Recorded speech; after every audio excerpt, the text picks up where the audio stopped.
Hello everybody, MorbTron here. Today we are continuing our look into the Titan class, and specifically looking at the Sentinel subclass. Now, I have kind of done some thinking, done some deep thought on how I'm going to continue this average Guardian review of a subclass. And what I'm going to be doing is, I'm going to be finishing up the Titan, so I'm doing Sentinel today, and then the next time I do one of these it'll be on the Striker. And then after that, I'm going to do kind of like an overall, kind of general Titan sum up. And that way, if I miss anything at all, I can do that in that video. And that video will, of course, link to the other three subclasses. That way, if somebody is brand new to the game, you have a friend that's interested, you can link them this video, or the table of contents for the class video, we'll call it. And then they can, break down into different subclasses if they want to get specific about it. So if I miss anything, if I miss like an exotic that works really, really well with a subclass tree that I might glance over or not spend enough time on, let me know in the comment section down below, and I'll be sure to include that in the kind of general overview video of a class in general. But the first Sentinel subclass we're going to be looking at, we're going to be starting from the bottom. Code of the Aggressor. Now, one of my favorite subclasses to actually use for just derping around in PvE. Now, obviously, Sunbreaker is my main, but Sentinel is a close second in fun for me. Not in total kills, not by a long shot, but in fun levels, Code of the Aggressor for me is extremely fun. The overview of this would be your melee ability is a shoulder charge, except it's called Shield Bash. And if you don't kill your enemy, you will disorient them. They kind of become blinded a little bit.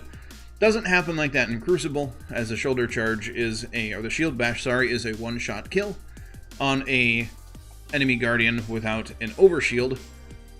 But if they survive, their screen will kind of flash white. They'll lose their radar for a little bit. They'll kind of be disoriented, that sort of thing.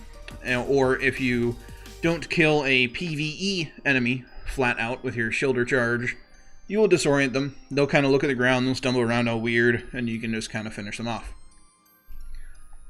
Now, grenade kills with Code of the Aggressor give you grenade energy. So, Void Wall works very, very well with large groups of ads for this. The other two grenade options that we have really aren't the best for Aggressor. They don't really play into Superior Arsenal all that well. Granted, you can stick a grenade to a red bar enemy's face and take them down with a magnetic grenade, but you're not going to get the widespread kill potential of a Void Wall grenade against a large group of red bar enemies. And the only places that the suppressor grenade is really extremely useful is in PvP, if you feel like suppressing your enemy guardian friends. Or, I mean, technically, if you want to, like, stun a major or ultra enemy, it's not going to do anything against a boss, but against a mini-boss, you can kind of disorient them with the suppressor grenade. And it keeps them from using any special abilities, but it doesn't really come to play in PvE.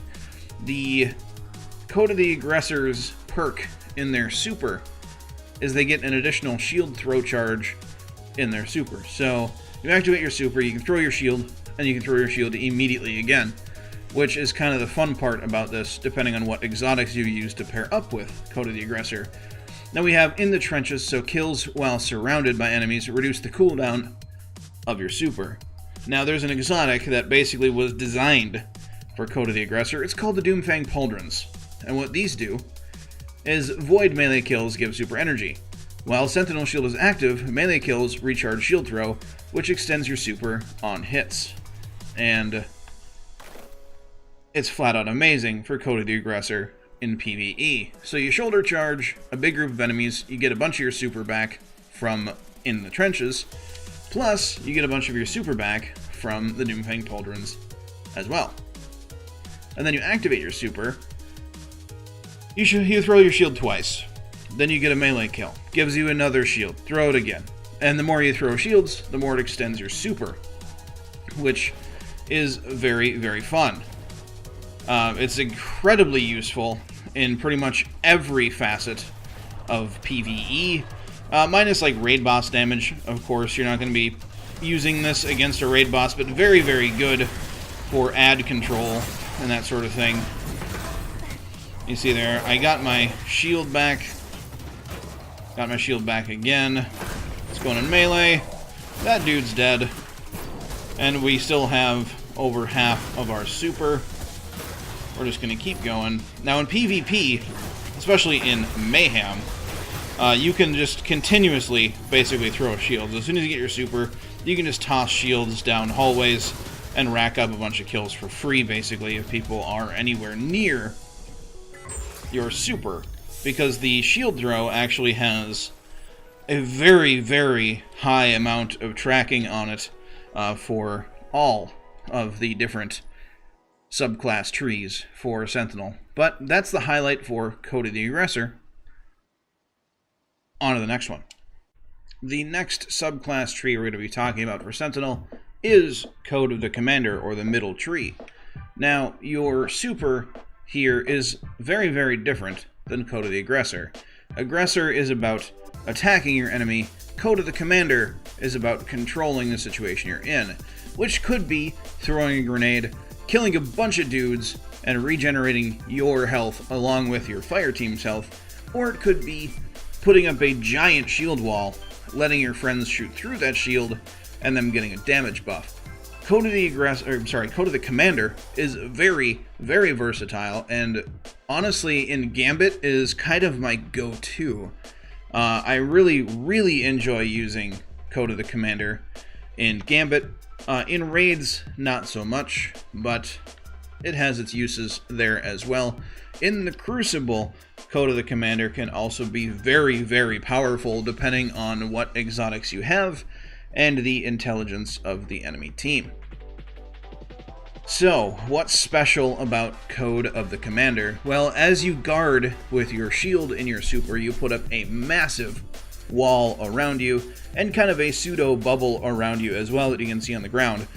If enemies stand within that bubble, they take taking damage, and they also become disoriented. If allies step into that bubble or behind your shield, they take reduced damage.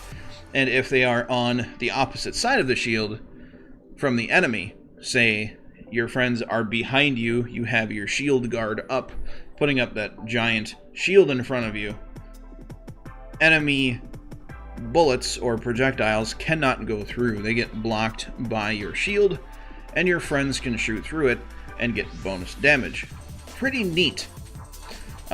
Also, we have this thing called Tactical Strength, so your melee ability puts what's called a Void Detonator, which is right here on your target. So you hit a target with a Void ability to attach a Void Detonator. Further hits cause a detonator to explode, dealing damage to surrounding targets. This can chain, and it can chain forever. There are a couple strikes where you have massive waves of red bar enemies, and if you punch one in the face and then shoot it or punch it again and it explodes, it's going to set off a chain reaction that is going to basically wipe out all of the red bar enemies unless they are too far apart from each other. The magnetic grenade actually works very, very well with this, as since it is a void ability, it can cause a chain reaction very, very easily, as the magnetic grenade basically sets off its own detonation with its second charge if you don't outright kill them with a void grenade, in which case the detonator will go off as well. Now, the nice thing about when these void detonators go off, you and your nearby allies regain health as well as grenade and melee energy whenever one of these things explode. Now, when the super was first introduced, it was quite overpowered.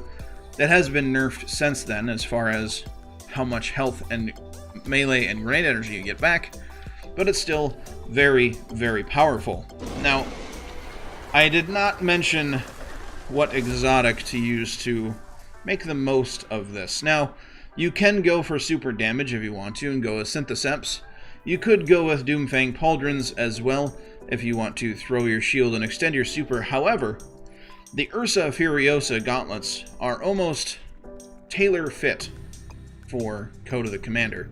What these do, you move faster while guarding, if I can words, while Sentinel Shield, while the block is active, and guarded damage converts into super energy when the super ends. Now, that's not very powerful in PvE.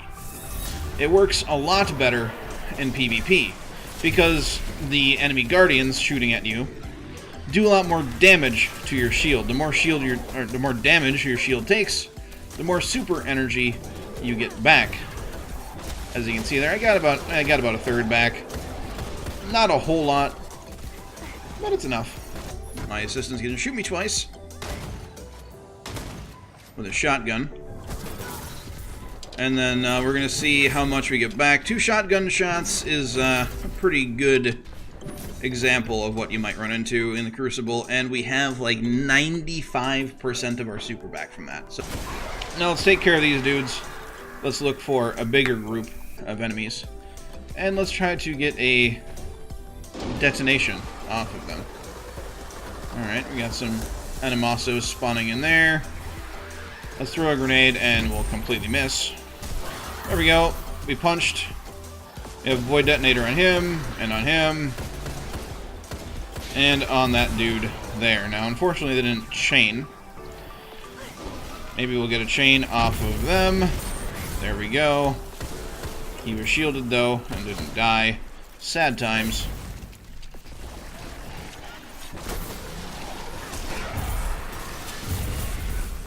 Yeah, there we go.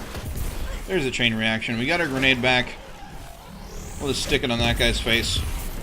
And you can see, even from our own grenade kill, we got grenade energy back. It's not as powerful as Code of the Aggressor's regen for that, but it's still very, very good. Now, the amount of super energy you get back from Ursa's is going to depend on how much damage you take. But as you can see here, if you just walk into PvE enemies, they get those Void Detonators put on them, and they get disoriented. So that's why in PvE, it's really not that great. It's really, really good in Gambit. However, you can pop your super, stand in the middle of the area where the Primeval spawns in at, and basically your allies are immune to taking damage if they're on the other side of your shield, safe from invaders, safe from everything, while they can pump out increased damage just from your shield buff. It's very, very nice. Anyway, we're on to the next subclass tree. Last but certainly not least, we have Code of the Protector. Now, Code of the Aggressor is to attack, Code of the Commander is to control your scenario, either by defensive actions or offensive actions. It's kind of a mix of both. Code of the Protector is all about giving yourself an overshield, giving your allies an overshield, or if all else fails, putting down a huge hacking bubble to protect yourself and your teammates. Throwing down the bubble also generates 2 large light orbs automatically, very beneficial to your team. And the bubble is basically unbreakable in the Crucible unless you throw something like a Nova Bomb at it or Blade Barrage. That's basically your only 2 options to break one of these things. The only other way to break the bubble is to kill the Titan. Whether they're inside the bubble or outside the bubble, killing the Titan that planted the bubble will make the bubble pop. Or if the Titan manages to suppress themselves, which most of the time somebody running Ward of Dawn that's actually putting down the bubble, because you actually have to hold your super activation button, or buttons, to put down the shield. If you don't hold down the button, you'll just put a regular Sentinel super up, where you can either throw one shield or melee people with the Captain America shield. Either way, but if you're Ward of Dawn, you're going to be putting down a bubble. If you're Ward of Dawn in Crucible, you're probably a fan of Destiny Fun Police, and you're going to be using the suppressor grenade. Now, you're either going to be trying to suppress somebody in your bubble, which means you throw the suppressor grenade down, enemy enters bubble, you exit bubble, suppressor grenade goes off, you enter the bubble, you punch the enemy in the face, they have a bad time. Or, somebody's running at you with a super, you put your bubble down, you throw your suppressor outside of your bubble, hoping to catch them as they fly in through your bubble, and again, you punch them in the face. They have a bad time. The top tier Code of the Protector is basically all about punching people in the face and them having a bad time, or suppressing them, or putting down your bubble. Either way, it can be used. It's very, very good in things like Iron Banner or Control, or just plopping a Ward of Dawn down in a choke point or on top of power ammo. You're not really going to see Ward of Dawn used in PvE at all. It really doesn't have any beneficial effects. It is kind of fun to use, and I'm going to show off a build that's very fun to use in PvE. It can be used in PvP as well, just not as effective. But it's using the exotic Worm God Caress. Now what this thing does is melee kills increase melee damage for a short period of time. Additional kills extend duration, increase effects, blah blah blah blah. So as you kill with your melee gets stronger, and it gets stronger and stronger and stronger and stronger. Works very, very well with the melee perks for Code of the Protector. Literally 3/4 of the perks that you get for Code of the Protector are about your melee. Kill an enemy with this melee to create an overshield around you and nearby allies. Fantastic, right? Well, how about melee kills restore health for you and nearby allies? Not just the melee ability kill, melee kill in general restores health for you and nearby allies. Sounds pretty good. Turn the Tide. Your overshield from defensive strike lasts longer, so that's this perk right here, and increases the melee damage and reload speed for you.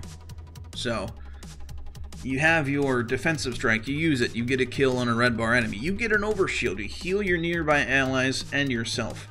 You do more damage with your melee. Your reload speed is increased. It's a lot of synergy with your melee ability there, and it works very, very well and synergizes very, very well with Worm God Caress in PvE. It can work in PvP as well. You just have to hope that people are deer in the headlights as you're sprinting at them, so you can one-punch them in the face with, let's say, a 5-stack of the Worm God Caress buff. You can also use Syntheseps, which buffs melee damage and super damage when you're surrounded by enemies, but with what the Worm God Caress can stack up to and how long the buff actually lasts on you, I have a much more fun time using Worm God Caress and just punching everything in the face, which I'm going to show you right now. It's not practical. You're not going to use this in like a Nightfall or a raid situation unless you're just screwing around having a good time. But you see here, Burning Fists is stacking. It's going to drop now, but that's fine, because we're going to get it going again. And we're going to just continue to punch people. And they're going to continue to have a bad time. And Defensive Strike is running out now. That don't matter. We're still going to go punch stuff in the face. And it's going to have a bad time. You see here, we're just punching everything. Come here. You too, come here. Come back. Kept it going. There we go, there we go. Did not fire a single bullet. Just punched everything in the face. As soon as I took a little bit of damage, I just healed myself instantaneously with the perk that gives you melee or health regen on melee kills. It's very, very satisfying to just run around and punch everything in the face. But like I said, it's not practical. The super is good, though. I mean, it's good in Crucible if you want to hold a choke point or want to hold down control points, that sort of thing. Other exotics that obviously work only with that. There's one, the Helm of Saint 14, which was added in Curse of Osiris. Not very commonly used. What it does is enemies that enter the bubble are blinded, and allies pass through gain an overshield. And then guarding with Sentinel Shield blinds nearby enemies, but that perk is very, very weak and doesn't actually really work all that well. You don't really see Helm of Saint 14. It was pretty popular back in D1 for Sentinel, or Bubble. But really not in D2. It's kind of weak. Especially compared to things like Syntheseps, or other things that can just buff abilities overall, instead of Helm of Saint 14. But, like I said, Syntheseps work very, very well with basically any Titan super, to be honest. You can also use the ACD/O feedback fences if you want people to take damage if they melee you. Mask of the Quiet One used to be a Sentinel-only helmet, but now grants ability energy whenever you're damaged. Doesn't really matter. Doesn't have to be anything to do with Sentinel anymore. Used to be, not anymore. Yeah, that is the Titan Super Sentinel and the 3 subclasses there within. Now, like I mentioned, I did not mention Code of the Aggressor and Syntheseps, but honestly, Syntheseps are just a good Titan exotic overall.